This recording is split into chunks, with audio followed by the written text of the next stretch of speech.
What's up, Into the Harvest friends and new friends? We are here to build a community that helps you live out the ancient faith, our faith, in a modern world.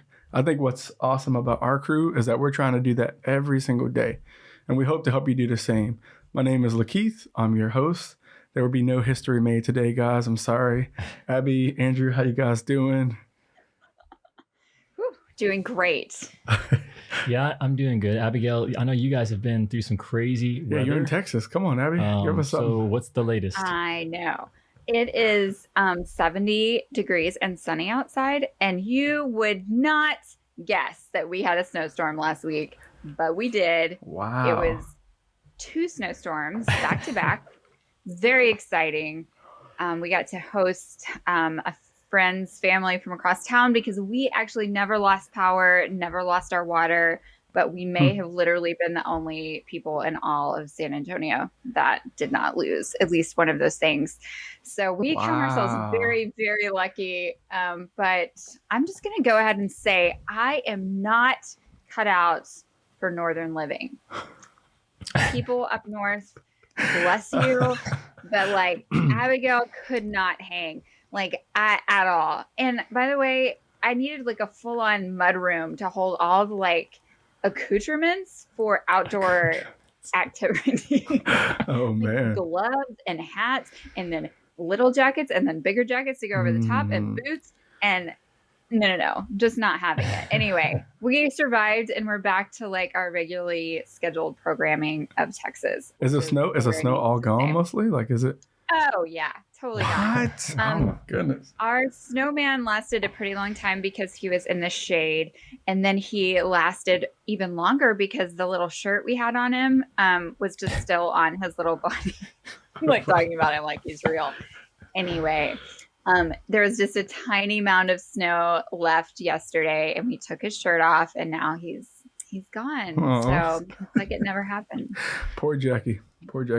Andrew, you got anything, man? I know we're out here in San Diego, 70 degrees like all the time. Yeah, I'm surprised that it's 70 there because it's maybe a little bit warmer than that here. But I would say just that I was very grateful and humbled last week because most of the country had really cold weather or snow.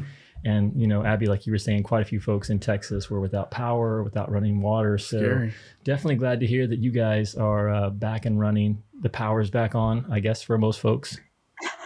Yes. Actually, my family in East Texas still does not have power. So I know that there's still people struggling. I think smaller towns, it's a little bit harder to bounce back. And the food has also run out across the state because they had to throw away all the like frozen goods and stuff. Wow. So it's another run on food. Like it's like 2020 all over again. Just actually worse. So I'm excited about 2022. That's going to be my year. You already cashed it in, huh, Abby? All right. Well, thanks, guys. Well, we have a great show for you guys today. We're talking about being and becoming a pioneer. And we have 2 great pioneers on the show today. I am not one of them, but I'm going to be asking them questions. I am very excited, but we'll start with a listener's question from Christian Franco. And the question is, how do you stay motivated and disciplined when you're cultivating and breaking new ground with the pandemic, new areas, slower pace, etc.? So Abby, I think you can definitely speak on this because you've had some adversity and changes. So what do you think about that question? Man, I think first off, if you have a partner in crime, it's going to help you immensely. So if you don't have one yet and you're finding yourself in the depths of despair and dealing with just this kind of discouragement, then really look for somebody out there. Maybe not even that is right in your community, but just out there. We have the internet at our disposal. True. And just, be really honest about how you're feeling. And I bet there's somebody else that's feeling similarly. And maybe you can just encourage one another. Like this is one of those Jonathan David situations where I think it's really important to have just people to help us and to hold us up when we're struggling. And then the other thing I would say is however you got there, whatever, you're facing, you probably were encouraged at one time. So go back and find that last time that you really like you heard from God and you just felt super high on top of that mountain, and really like revisit that moment. You may not feel it, but you can at least intellectually know that the Lord is still with you, that his promises are still good, and that you can kind of like rotate around that for a little bit. And that can really help a lot. I know it's helped us in the past when we've just felt like pretty bogged down. So I'd love to hear what you guys think. This is one of those moments where you're like Googling something and then you get on Facebook and it pops up like right in front of you. You're like, how? That's how I feel about my Google Notes today. Abby stole like 3 things that I was going to say later, but it's okay, you know, because we can bounce back. But I agree with you, Abby. It was. I agree with you totally. I was thinking of Lydia and how Paul, and they went to a known area where they would find somebody, person of peace, and that's where they started, you know, because it was a new area. They didn't really have a great synagogue to go to, but they knew where they can find people. And Lydia turned out to be awesome.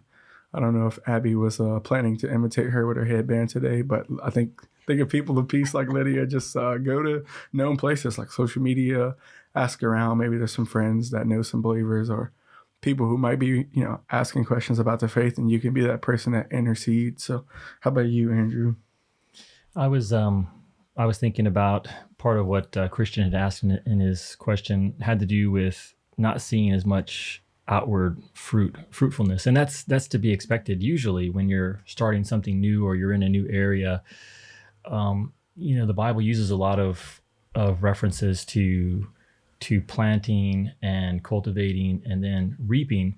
So, of course, if you're in a season of cultivating and planting, you're not going to see the fruit yet. So some of that, I think, is just embracing the chapter that the Lord has you in.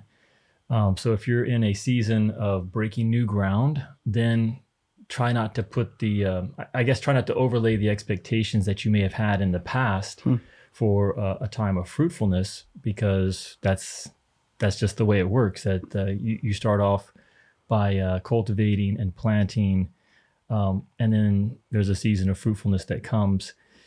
In the meantime, there are some great opportunities that happen in the early stages of breaking new ground and starting something new. Yeah. And some of those are extended times with the Lord and really diving deep into his promises, into the stories that we find in Scripture. We're going to talk a little bit about pioneers today and some of the figures from Scripture that inspire us and motivate us. So really deepening those roots, deepening those convictions, and not feeling like that is a waste of time, that this is actually time that the Lord is giving you so that you can do that. I think we talked about this recently with the Apostle Paul and how he spent time in prison. Yep. And how you could look at that from one perspective and say that it was a great tragedy because he wasn't free to move around and visit the churches and see people and start new groups. But then you can see that Paul used that time to write much of what we now have as the New Testament. So there's a work that the Lord wants you to do in each season that looks a little bit differently. Sure. What does it mean to look faithful in a time of breaking new ground? It's going to look different than what it looks like during a time of fruitfulness. Yeah, I like that, Andrew. That's really good, especially when you think about the entirety of the Bible, like when you think about the New Testament and Paul. So I think that's really cool. Let's go straight into our main segment, talking about being a pioneer and becoming a pioneer. So this is random, guys, but what do you think of first when you think of Bruce Lee? What do you think of first when you think of Bruce Lee? Super random. I think of like fingertip push-ups. Fingertip push-ups. Abby, what you got? I like kung fu movies. Kung fu movies, yeah, exactly. So I watched a documentary, 30 for 30, on Bruce Lee. It's called Be Water. Right. Awesome. Okay. Oh my goodness, it was so cool. But you wouldn't have known that who he is today was not who he was way back when. He really had to struggle to become who he was in Hollywood, and like he had to break all sorts of new ground for Chinese Americans. And it was just fascinating to see him pioneer in a time where that just wasn't happening. But we want to stick to the Bible, of course, with our pioneers, at least for this episode. So who is your favorite biblical pioneer? Well, for me, we talked about this just a minute before we started recording. Yeah. And I knew this was our topic, but I think Abby and I both didn't we wanted to sort of be, I guess, spontaneous or in the moment. So the person that came to my mind was Jesus, and that's obviously the some people would say that's the cheating option. But I think it's cool to think of Jesus as a pioneer. If you think of what he did, is he left his place of origin and came down to earth. He became one of us. He learned how to live as a human. He learned how to navigate. In fact, that alone is pretty fascinating. You see Jesus in the scriptures. You see little glimpses that he learned. He was asking questions of the scribes and talking to them in the temple. Hebrews tells us that he learned obedience from the things which he suffered. So Jesus came down to earth as a man. He became one of us. And he started something new. He started the church here on earth and really inaugurated the kingdom of God. So I think I read a book years back called The Master Trainer, and it was a guy I'm going to mess up this guy's last name. He was an Indian man, and I think his last name was Chandapia. But it's either Chandapia or Chandapilla. But the book is called The Master Trainer. And but he looks at the principles of Jesus's life and ministry. And the two foundational principles that he highlighted from Jesus was first identification, that Jesus became one of us. So when Jesus set out to reach humanity, he became human. And I think that's there's some great lessons for us as pioneers, is know who you're trying to reach and then become one of them as much as possible, identify with them. And then secondly was incarnation. That's the second principle that he saw in the ministry of Jesus as a pioneer. And that is that Jesus took the initiative. He came to us. He didn't wait for us to come to him. And so those are a couple of principles from the life of Jesus as a pioneer that I'm really inspired by. Yeah, that's real good, Andrew. Abby, how about you? I'm like super tempted to steal Keith's because he already told us what it was. Yeah. I'm not going to because that would be I appreciate it. Actually, I was really thinking about Paul, but then I guess I should also throw Peter in there too, because Peter is the first one to kind of receive that that sort of insight into the Gentiles and going to the Gentiles. But really, Paul was the one who solidified that. And I think that's an incredibly important role that he played in God's desire to reach the whole world. And so I think when we look at Paul's letters and we see just the influence that he had and he still has on us today, we are constantly going to Paul's letters to answer the questions of how to do church and how to handle other people and how to do what we do on a daily basis. And so I'm so grateful for Paul. I also have a lot of struggle with Paul too. I'm just going to let you in on the secret. Like, I don't know if I would like Paul in real life. Like, is that wrong of me? I don't know. Anyway, I just think he's like super harsh. Like, I just feel like sometimes when I'm reading him, I'm just imagining him in the room and it can be really rough. But as a pioneer, I think that's incredibly important to be willing to not go along with the party line necessarily, and to have to say really hard truths that maybe the current day is not into, and they're not like ready to hear it necessarily either. That's an incredibly important role that the pioneer has to have, of just really seeking the Lord and seeking his truth, and then just being really true to that, no matter what your current audience might feel about it. Paul did this to such a degree that he did spend so much of his time in prison. So he did a really great job of just continuing, no matter what the day was saying. And I think that's important for us today in the volatile times that we live in, that we as believers and hopefully as pioneers to a certain extent, we can get a lot from the way Paul lived his life. He was so, so grateful for Jesus's salvation in his life that he was truly willing to lay his life down for that and lay his life down for a mission that was entirely new. This whole going to the Gentiles was brand new information. Yeah. So I really appreciate Paul as a whole. So I think he's going to be my pick. I like that. I think one of the most important factors or responsibilities of a pioneer is what you leave behind. So I chose Abraham because a lot of what he was going to be pioneering and a lot of what was promised to him wasn't even promised to him, but to what he left behind and his seed. And I think it's cool there's a lot of uncertainty when you start out to be a pioneer, and he didn't know where he was going.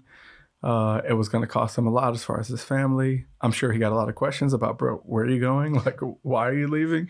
But he trusted God, and like God had made it clear that he was supposed to move out. And when it was time, he did that. And he was very patient. Like, even for that seed that he did get, that promise, I think it took like 24 or 25 years, So if you're going to pioneer and go west and start something new, you're going to have to learn to endure, because that is a part of the process. But what he left behind would go on to bless us forever. I think even when Jesus came, he was able to go back and talk about Abraham.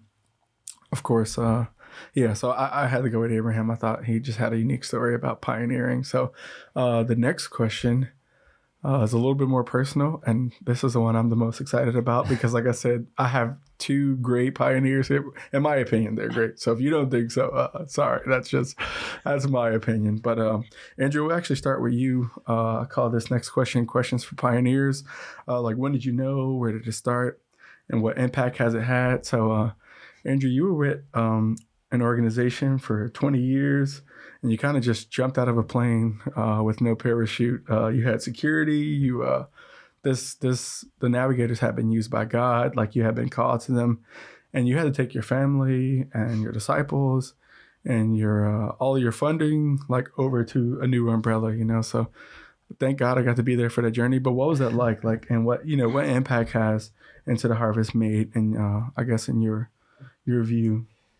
Yeah, you've definitely been there for this journey. And so I know enough about Keith that he's extremely humble guy. Keith is absolutely a pioneer as well. And many of you listening are as well. I think for me, when I think about being a pioneer, there has to be a little bit of wanderlust in you, that there's just a desire to see whatever you're passionate about go into a new stage or a new place, or grow to a new level. There's a quote I heard years back that you can't get where you've never been if you only do what you've always done. And so some people are very cut out to do what they've always done. And I don't mean that as an insult. I think that there are established places within the church that need to be built up, that need to be improved, that need to be grown. And then there are places beyond. And you can't get to those places beyond if you only continue to do what you're already doing. So you have to be willing to sort of step outside of what already is to go on the adventure of trusting God for something new. And that's just something I think I've always had. I've always wanted to try to see what the next step is. And so I do think that my time with Cecil, with military ministry, with the organization that I was part of for 20 years, the Navigators, I do think that really helped me, because what happened during those years is I really had the opportunity to try to figure out what are the essentials, what are the irreducible minimums of things like the gospel message. What is it? How can we break it down to its most basic components? Discipleship and disciple making, the church, really learning those fundamentals, because when you go out, like you said, we've kind of used this example before about going west. when you go into new territory where those aren't already established and known, those structures aren't already in place, you have to know what those fundamentals are if you're going to be building from scratch. And so I do think part of what also helped me know that maybe it was time for me to take that step is I did feel like I had the opportunity to really grow and learn under some godly leaders and get some experience in a more established field before just starting out and winging it, so to speak. Yeah.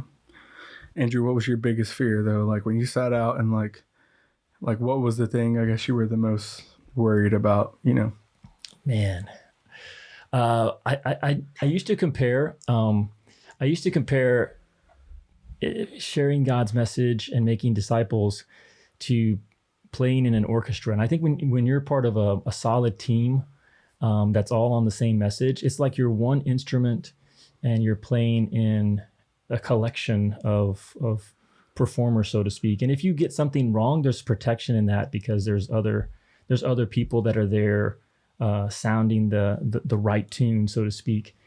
And I think my greatest fear in stepping out was that I didn't know the message well enough, that I was going to play something that wasn't right and not really have that support and backup, so to speak. Yeah, that makes sense. I think I was I was nervous when he sat out, but I was convinced more than anything that God wanted us to do it. That if nothing else, like we were going on this journey, like I was going to be behind him. So I wasn't super enthusiastic about it. I wasn't that excited, but I was convinced that God wanted us to, wanted me to move along with him. So I think that was one of the parts of the journey that was really cool. So Abby and Andrew, if you think of anything else, man, feel free to jump back in here. But Abby, you actually lived it. Like you lived it, and then you had to relive the whole experience, put it on paper for the world to see, and to share that with the world. And in my opinion, I think you're one of one. You're one of my only friends that I know that has written a book. Like, talking about pioneering, and I think that's really cool. But this was very personal. This was very private. So yeah, how was it for you? When did you know, and like, what impact have you seen God have on this whole journey? Man, I never thought of writing a book as being a pioneer. So that's interesting that you would say that. But you told me that that's what I was. So I was like, oh, okay. It works, right? But to be honest with you, I just had to follow God's leading. And God is really kind to me. And then he doesn't just tell me like the end results. Sometimes I wish he did. But in this case, I'm really glad he didn't. Instead, he just told me to write it down. So maybe for those of you who are listening and you don't know what I'm talking about, we experienced kind of a medical phenomenon with my second pregnancy. I had twins, and it was a very complicated pregnancy, and we lost one of our daughters, and then we had to like fight for the other daughter, and it was very dramatic. And I write all the time. So even just for myself, that's how I am. I'm like writing the story of this moment, like as I'm living it, like I know how to write this story to make it better than real life. So God just told me to write it first. And it was really just therapy for me after such a traumatic incident. And I was really trying to be obedient to him asking me to do that because it was very hard to write. And then as time went on, that's when God was like, and now you're going to write a book. And I'll just go ahead and answer how I felt that question, because I felt very afraid, mostly of failure.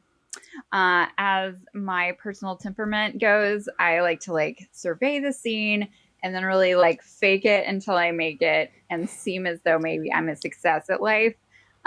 This was I was going to put myself out there and it'd be very, very obvious that I had failed. And so I was very afraid of failure. So that was really what I had to overcome as I was finishing up my manuscript, like what I was going to do with it. Was I just going to hide it under the bed, or was I going to do what God told me Yeah. to do? And so I honestly, that was the big thing that I had to kind of realize, that I had put myself and my own how I looked to the world aside, and just do what God told me to do. Yeah. And sometimes He's going to tell us to do things that there's no net under us at all. And that's usually when He's going to get the most glory. So it's going to be awesome, but it's going to be really, really scary. So I really just had to follow like each step that He gave me. I had to just be obedient in it. It sounds kind of simple, but as you probably know, it was not.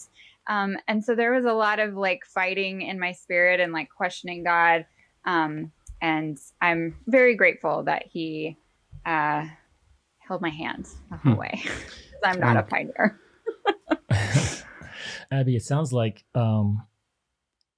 just from what you shared and what I know about you, you know, when this idea, or when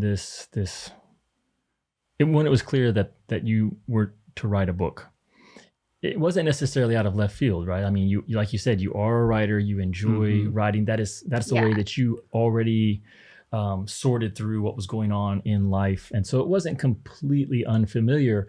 It was just at a whole new level. One, a very personal part of your life was going to be revealed. And then two, you're stepping out and writing a book, which is a huge, huge undertaking. I mean, does that sound right though, that it wasn't, even though it was brand new in terms of the level, what you were going to be doing was something that was at least somewhat familiar?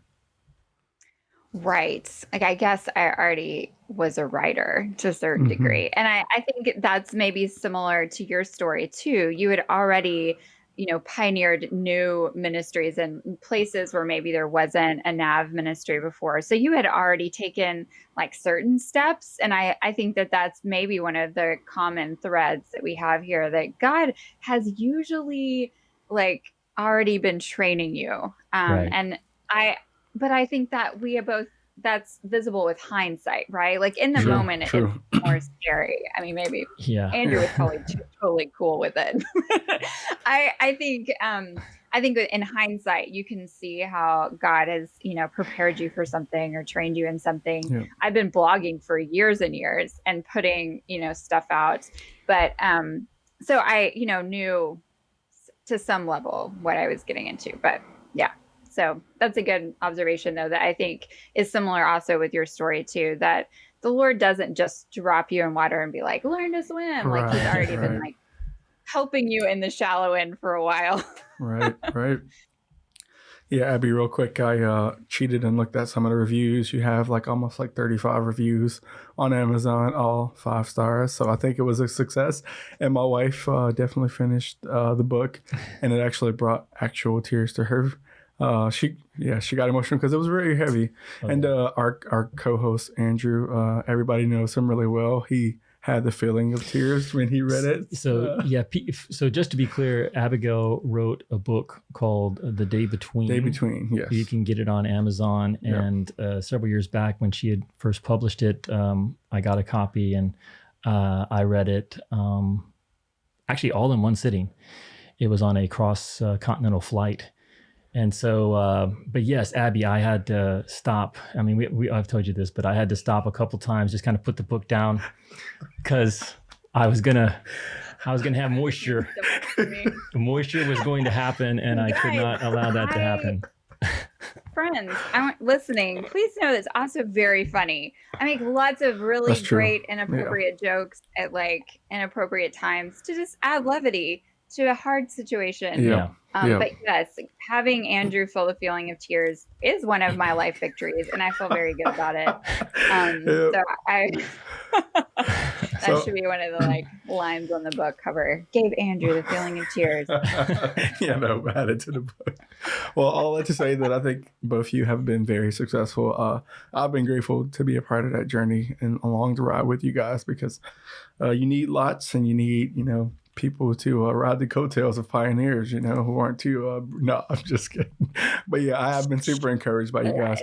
But I think we're going to actually skip that last question and move on to our faith and culture section, because we got a heavy topic and I don't want to cheat the time that's necessary for covering this. So we're going to give our quick thoughts on Ravi Zacharias and Andrew, because you recently wrote an article and had some, in my opinion, very dynamic thoughts on it all. I think it'd be appropriate to start with you, man. So yeah, we don't want to necessarily go in depth on all the details of the scandal that has been breaking over the past week or so, involving Ravi Zacharias and allegations of sexual misconduct, which have since been determined to be true.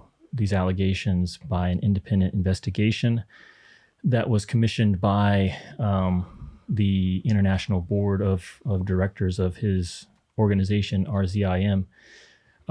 So we don't want to necessarily, those details are available with very little searching for those who may not be familiar with the situation, but we did want to address it.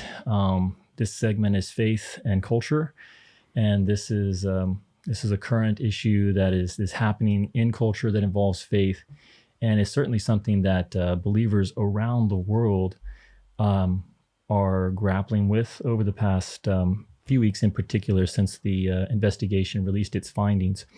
And I did write an article for our blog. You guys can check it out there on the website, entertheharvest.org.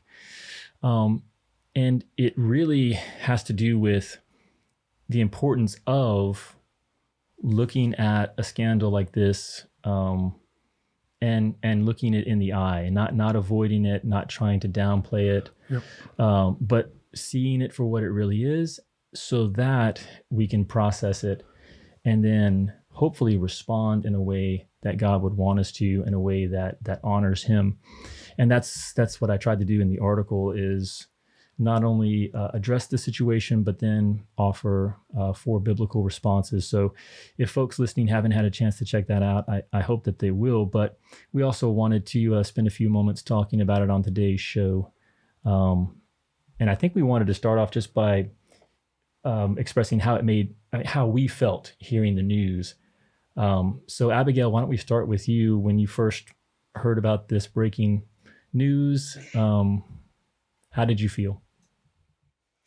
Well, I actually just saw the response from his, his organization put out an open letter. So that was my first seeing anything about it.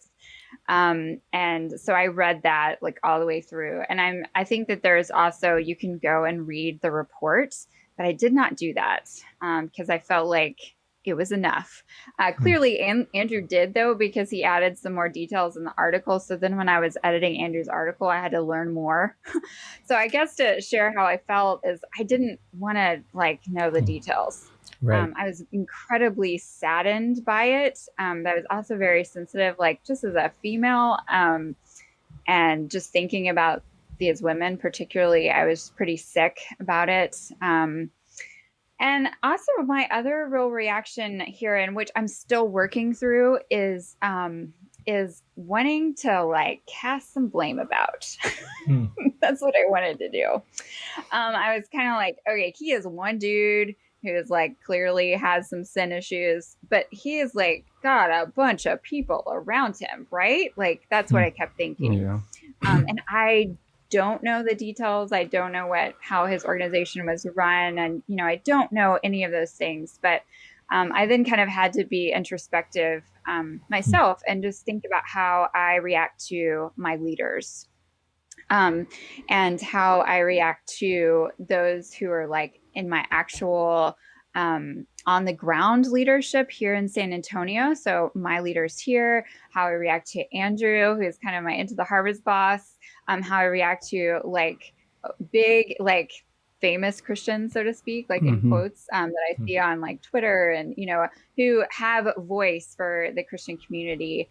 And how do I interact with them? Do I see them as a voice that I don't question, and I don't, like make sure that they're following a biblical lifestyle as well as the words that come out of their mouths. So I think, to just give you a tiny bit of where I am currently, I think it's very much on the ground. It's the people that I spend the everyday with. So the leaders in my local community are the ones that I have to protect the most. They're the ones who I want to protect their integrity and their struggle with sin the most. So if I see things that are confusing, like why do they own a massage parlor, for instance? They don't. That's a Ravi reference, but those are things that, you know, we as believers, unfortunately, probably want to just rush under the rug because of the great fruit that that leader is doing, and we want to like push aside because that would be a really uncomfortable conversation, or we want to not have that conversation because maybe we would look stupid because they're going to make us think that we're making it up. So all those things I've been working through, and I have a lot of feelings, obviously, and I have no answers, but I do think, Andrew, I was super thankful for your article, and also was really thankful that you had to respond to the comments, Yeah, right. which you did really well. That's true. But I also, people shared it from my Facebook, and so I could see their Facebook pages and then the responses that they got. And I was really surprised by how many people were just like, we should not be talking about this. Like, Right. why are we talking about this? And that was really surprising to me. And I mean, I guess I would love you guys to maybe discuss that too, of like why that would be our response as believers to like, even though this has come out and it's so huge and in our face and like we can't deny it, that we would be like, how dare you bring this up? Yeah. I don't know. Is there an answer for that? Oh, that's a good one. I think I'll start with just how it made me feel. I was a little bit behind the power curve. I think I was slow to social media catching back up to it. But I think I thought of Jeremiah 17:9 immediately, how it talks about is it 17 now? Okay, cool. The heart is desperately sick and wicked above all else. Who can understand it? And it just made me think about myself, like the places that sin has led me and how consuming it still is, how we still have this body of flesh. And it made me really thankful for friends and men in my life to speak to me and walk with me through those things. Because at some point you are going to fall down, you know, and you are going to have to face that dragon. But I think it's how you respond that really matters. So currently we're going through this book by Ted Roberts called Pure Desire. And there's a workbook involved and everything. And in my opinion, just from what I've been learning, I think that most, like 95% of men should go through it just because of our exposure with sexual experiences early on and the world we live in. But so it's been very, very helpful. So I was, of course, saddened by the news. Because it's like, man, this guy has such a huge impact. But lastly, I was hopeful because he had passed already. And like, he's in the hands of God, and God knows exactly what to do, how to handle it, like what his last moments was like, what his future holds. And that's hopeful for me. So I don't have to focus as much on that. But like you said, Abby, the people that are on the ground that have questions, and we did take a hit of our faith. Like I would say that we took a hit, but it makes it relevant. Like we can talk about it. We got a great starting point. So those are my quick thoughts. How I felt about it, I think the first thing was just real disappointment.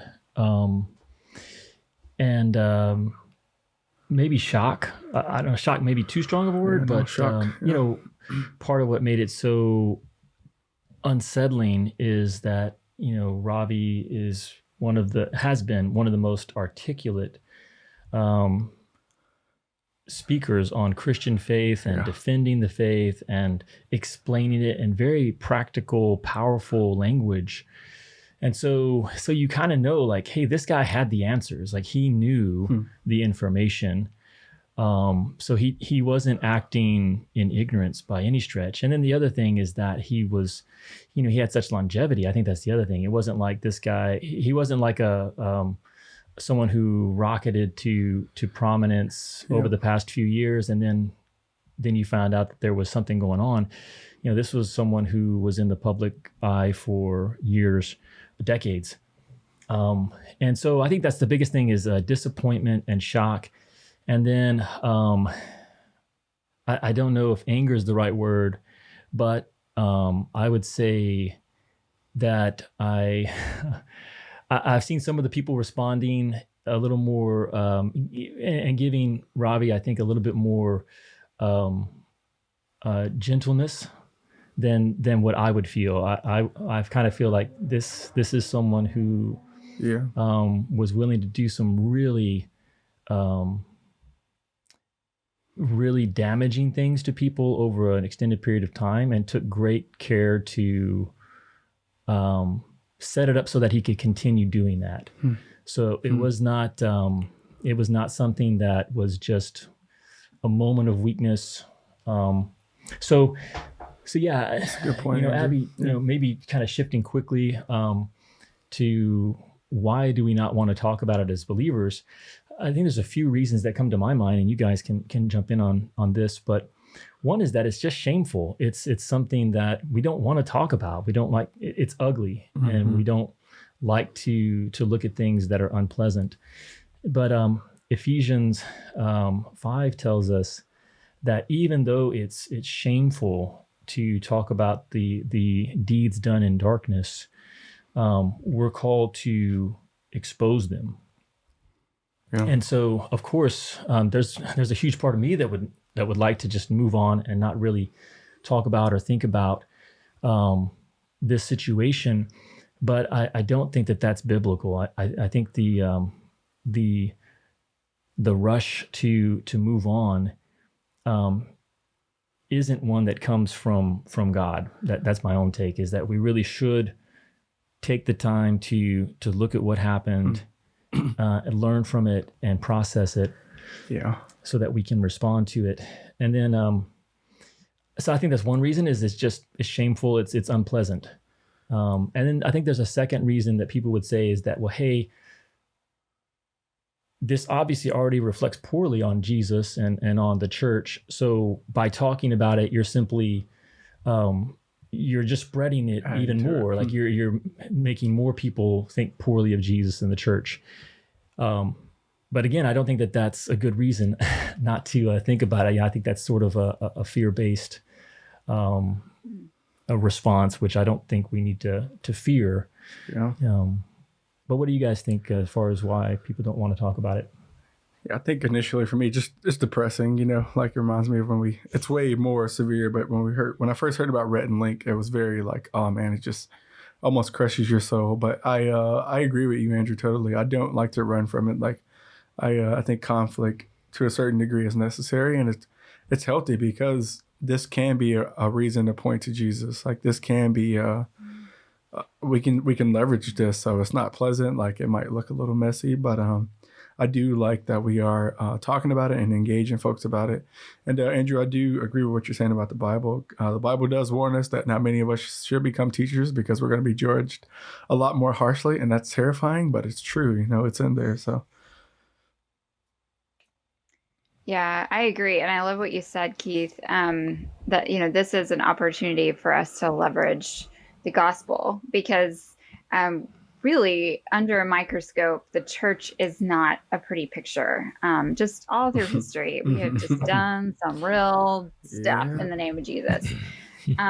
And I think that that's okay for us to talk about and to bring up and even put under a microscope. We should, to some extent, really invite that, because it just points to us being a bunch of sinners and our great need for Jesus. And I think we should invite those conversations, even though they're really uncomfortable.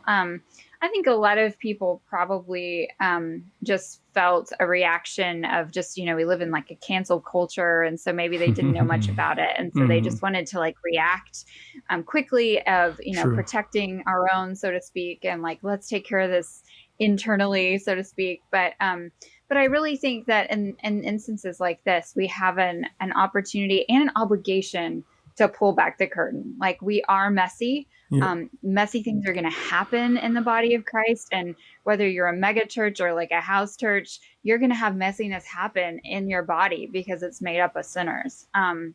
So I think it's just really crucial for us to push back against that and use that opportunity to to share the gospel again for ourselves, for others, for those that haven't heard it yet. It's not a great time. But once again, time for us to lament. God told me that early this year, and I wish it hadn't been so true. Yeah. So there's. Yeah, I would encourage people to take a hard look at what we can learn through this, like you're saying, Abigail, that there are, the willingness to apply the gospel to the reality of life, is where all of the gain, I guess, the benefit of the gospel shows itself. It doesn't show itself in theoretical arenas. The gospel really demonstrates its power in the reality of life, and that involves oftentimes a lot of pain and ugliness, and then you bring the gospel to bear on that. But even things like, how we think about sin and how we think about our leaders, how we think about accountability and transparency, our own ability to be deceived and misled. If we don't look at a failure like we see here with Ravi, then you lose all of that benefit. You lose the opportunity to really glean from this difficulty, what God would have you learn and take away from it. So I hope people will take the time to think things through, and I hope that this short conversation and the article over at the website can help people do that. Yeah, read that, you guys. It's really good. Please, it's really good. Well, if you hung in with us that whole time, guys, we appreciate you so much. We don't always want to go this long, but it happens. And this was some good stuff. Like, we had some good topics going on. So if you hung in there, please give yourself a pat on the back. But we need your help over on our YouTube page. That's one thing we notice about Pioneers is they need backup. They need support. We are at like 300 subscribers. I think it would be awesome to get to 500. So if you could, and you enjoyed this episode, go ahead and share that with somebody else on your social media platform or on YouTube. Write a comment, like the video, whatever it takes, because we want to keep moving forward. So thank you so much for joining us, guys. We will see you next in a couple weeks.